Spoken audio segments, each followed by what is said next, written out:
Halo semuanya, apa kabar? Masih ingat kan dengan saya?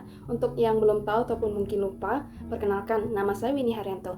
Saya merupakan mahasiswi dari Universitas Bunda Mulia semester 3, dan saya berasal dari program studi Hospitality dan Pariwisata dengan NIM 19190013. Wah, tidak terasa ya, sekarang kita sudah berada pada episode kedua, membahas mengenai makanan khas Nusantara. Pada episode sebelumnya, kita sudah membahas makanan khas Nusantara yang berasal dari Sumatera Utara, yaitu mie sop Medan.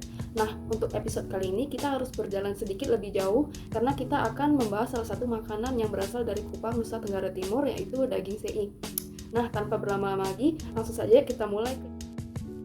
Nah, jadi sebenarnya apa sih daging sei itu? Nah, daging sei merupakan daging asap khas dari Kupang, Nusa Tenggara Timur. Daging ini dimasak dengan kayu yang berjarak jauh sehingga mematangkan daging itu bukan dari kayu tadi, melainkan dari asap panas.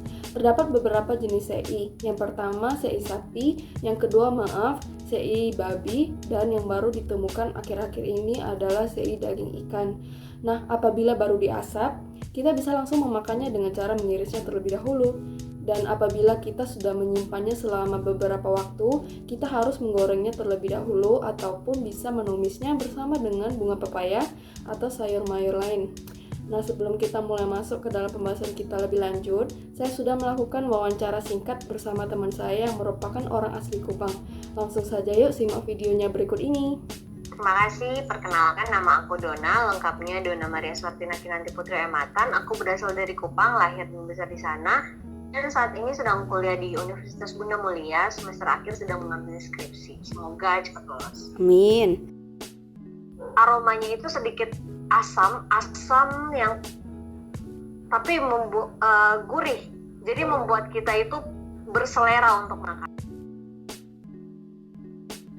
Si daging ini sangat mudah ditemukan karena sudah banyak warung-warung yang menjual, yang membuat langsung di depan warung pun ada tempat pengasapan, maupun yang dijual sebagai oleh-oleh untuk dibawa ke daerah lain. Kupang, daging sei biasa dikonsumsi sehari-hari sebagai lauk, dan kadang untuk acara tertentu, mungkin acara pesta pernikahan, acara ulang tahun, atau acara kekeluargaan lainnya, si daging sei ini disajikan dengan cara dimasak asam manis, kemudian dihidangkan sebagai salah satu lauk. Sei sendiri berasal dari bahasa rote yang berarti daging yang diiris tipis memanjang. Yang perlu teman-teman ketahui, pada awalnya digunakan daging rusa. Namun karena rusa semakin langka dan dilindungi, yang sekarang banyak dipakai adalah daging sapi dan daging babi. Untuk bahan-bahan yang diperlukan yaitu 250 gram daging sapi lalu diiris.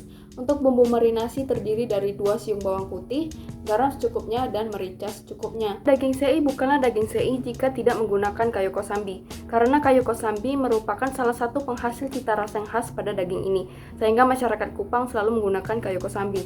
Kayu kosambi juga memiliki spesifikasi padat, berat, dan memiliki warna merah muda hingga kelabu. Nah, seperti yang kita ketahui juga bahwa daging sei terdiri dari daging sei sapi dan juga daging sei babi. Nah, apa sih perbedaan di antara keduanya? Perbedaannya sendiri terdapat pada serat yang ada serta warna daging. Biasanya penjual juga membedakannya dari bumbu yang digunakan.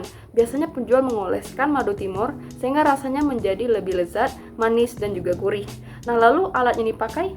Nah, untuk alat yang dipakai biasanya berbentuk segi empat dengan ukuran 1,5 meter x 1 meter x 1 meter dan lalu biasanya terbuat dari besi beton. Nah, pasti teman-teman pada penasaran kan makanan apa sih yang cocok dan lezat disantap bersama dengan daging sei ini?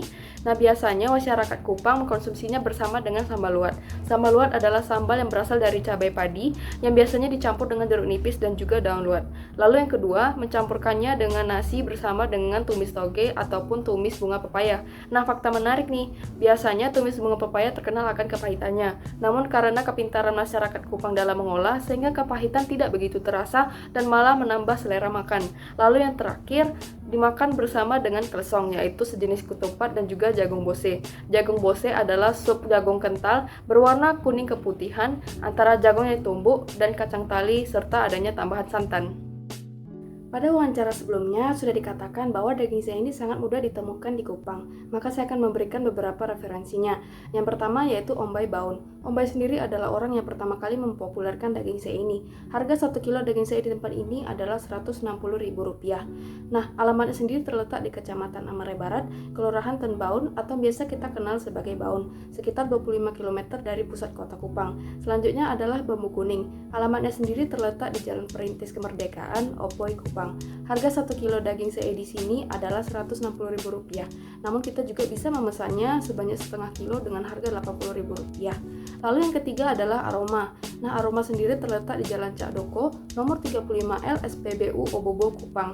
Harga 1 kilo daging sei di sini adalah Rp170.000. Namun kita bisa memesannya secara per porsi dengan harga Rp40.000. Teman-teman yang tinggal di daerah sekitaran Jakarta, sei sapi juga dapat ditemukan di kedai sei sapi Kokasika di Pasar Santa, sei sapi Namara di Lebak Bulus, sei Lera di Bintaro, dan juga sei Kesambi di Kelapa Gading. Teman-teman juga bisa membuatnya sendiri di rumah karena bahan yang dibutuhkan tidak banyak dan mudah ditemukan di pasaran. Namun perlu diingat, jika ingin mempertahankan ciri khasnya, jangan lupa untuk menggunakan koyo kosambi ya. Selamat mencoba! Namun, adakah akulturasi budaya yang terdapat di dalam daging sei ini? Jawabannya tidak ada ya. Namun, saya menemukan salah satu menu makanan Indonesia yang terdapat akulturasi budaya antara Eropa dan juga Indonesia, yaitu selat Solo. Selat Solo merupakan warisan dari para tokoh pribumi yang saat itu berjuang melawan penjajah Eropa. Seiring dengan banyaknya pertemuan, terciptalah suatu makanan yang cocok dengan selera lidah dari dua kebudayaan. Para petinggi Eropa menyukai sajian lezat seperti steak dari negara asal mereka, sedangkan Sultan yang merupakan pribumi tidak terbiasa menjadikan daging sebagai makanan sehari-hari mereka. Berangkat dari hal tersebut, terciptalah suatu perpaduan antara sayur-sayuran dan juga daging. Juru masak pun akhirnya meracik sebuah hidangan yang terdiri dari sayur-sayuran, karbohidrat, dan juga daging yang menyesuaikan Sultan serta para petinggi Eropa. Selat Solo sendiri berawal dari pengucapan masyarakat pribumi terhadap salad. Salad merupakan kata dalam bahasa Inggris yang sering salah diucapkan menjadi selat. Hal ini adalah salah satu bentuk penyerapan bahasa asing terhadap kuliner kita, yaitu selat Solo.